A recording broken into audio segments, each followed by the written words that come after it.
In this YouTube channel, I build miniatures, and in today's video, I'm going to be assembling the floor joist beams of the miniature Sears Kit House 1/12 scale model that I am building. And we're going to be having a look at the floor plan of this house. So let's get started. So this is what the Sears Craftsman Kit House model number 107 will look like. If you've been following along, you'll know that in the previous video, I assembled the 3 floor segments for the model. Today, I'm going to be gluing the 3 floor assemblies together. So let's have a closer look at the floor assembly. We will attach the 3 pieces together to form one large floor assembly for the house. So let's add some red lines to show the outer perimeter of the house. I'll add some lines to the left and to the right. The box to the left represents the front porch, and the box to the right would represent the back porch. Here's a picture of the house, and I've highlighted in red where the front porch and the rear porch would be in relation to the floor assembly. This line represents the living room wall. I'll add another red line and we can see the kitchen, and on the opposite side of that line will be the bedroom. The smaller portion off the bedroom will be the bedroom closet, and the small portion off the kitchen will be the pantry. The front and rear steps will be located as shown on the diagram adjacent to the front porch and the back porch. Here is a picture of the house showing where the front steps and rear steps are in relation to the floor assembly. This house would be approximately 500 square feet. This is quite small compared to today's houses, but we have to remember that transportation of lumber was difficult in those days. Purchasers of a Sears Kit House would have 48 hours to move up to 25 tons of material and over 30,000 parts needed to build the house from the railway boxcar to their property. Most of these houses were built in towns near a railway. I mentioned earlier that there was a small room off the kitchen called the pantry. Here are some pictures of a pantry from a house from around the same time period. A pantry was used for storing all kinds of foods such as preserves, breads, canned goods, and other types of dry goods. Sometimes even the dishes were stored in these pantries. Often older homes without electricity and refrigerators would have a cold pantry.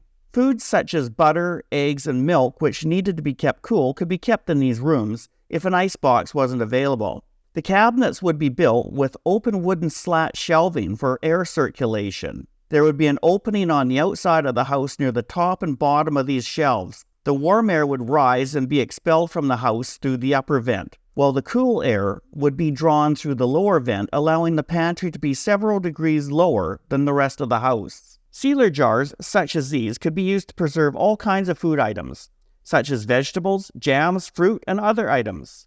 Items that could not be grown in your garden could be purchased at the general store, such as these items here.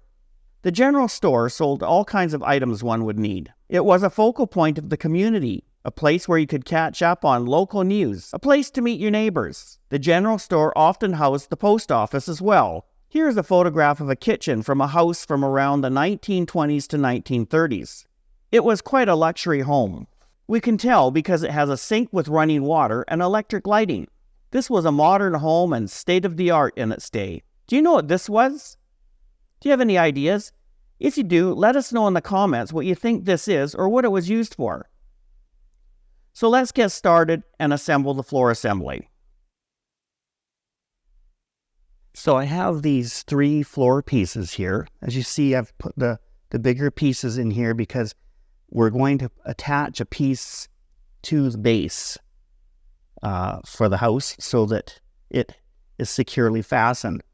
I'm going to be putting in some nails, as you can see right here, one on each of these wide pieces. And what I'm using here is I'm using a 1 1/4 inch common nail.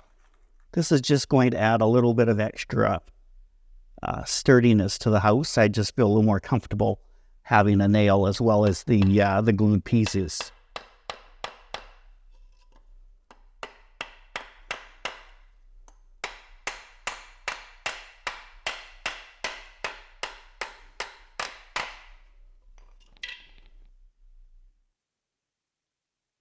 Once we have all these pieces nailed, we're going to be attaching these together. We're going to glue them together. We're going to use clamps. We're going to glue along here, and then we'll have one complete piece. And then we're going to attach this to the piece of plywood that we're using as our base. And then we're going to start laying the floor and building the walls for the house.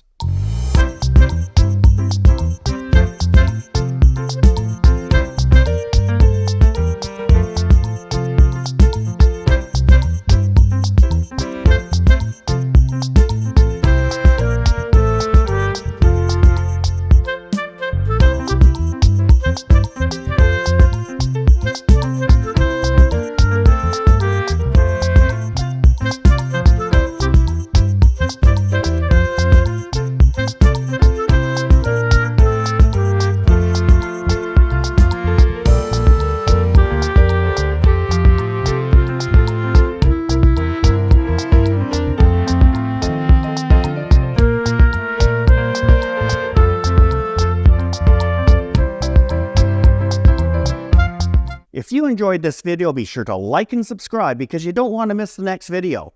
In the next video, we're going to be attaching the floor assembly to the plywood. We'll see the beginnings of our diorama as we start construction of our Sears Craftsman Kit House miniature. If you're joining us for the very first time, be sure to check out the previous videos to see the start of this project. We'll see you in the next video.